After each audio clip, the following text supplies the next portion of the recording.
The danger of religious pretense. Luke 20:45-47.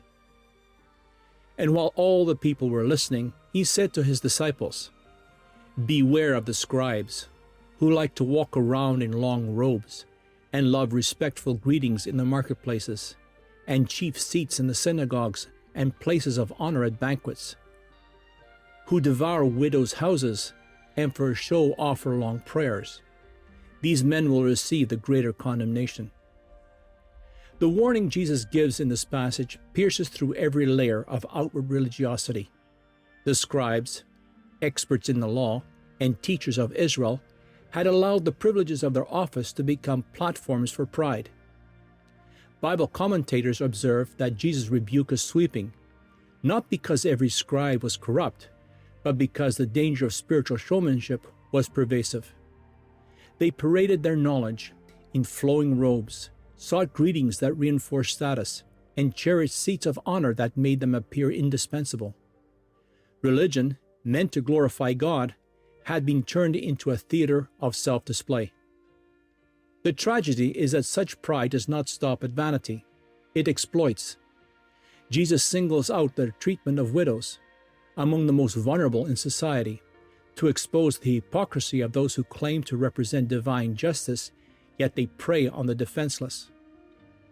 Their lengthy prayers, impressive to human ears, become another mask of false piety. The heart of the matter lies not in ritual, but in motive. They prayed not to commune with God, but to be seen. This passage that we see in Luke 11:42-44 unveils a spiritual law. The higher one climbs in self-exaltation, the deeper the fall of judgment. God's gaze penetrates the performance. The greater condemnation Jesus speaks of is not simply punishment, it's exposure. The same stage on which they sought applause became the place of accountability. For Luke's audience, and for us, the warning remains timely. The temptation to measure devotion by visibility still thrives.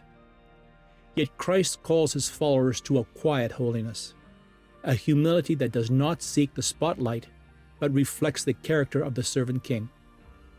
As Luke 14:11 reminds us, everyone who exalts himself will be humbled, and he who humbles himself will be exalted. When worship becomes a means of self-promotion, we lose sight of the God we claim to serve. The scribes' greatest failure was not ignorance, but insincerity. They performed holiness without pursuing it. True discipleship seeks no audience, but Christ's, whose eyes see beyond the robe of the heart.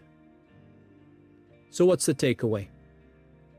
Jesus' words remind us that spiritual influence carries moral weight.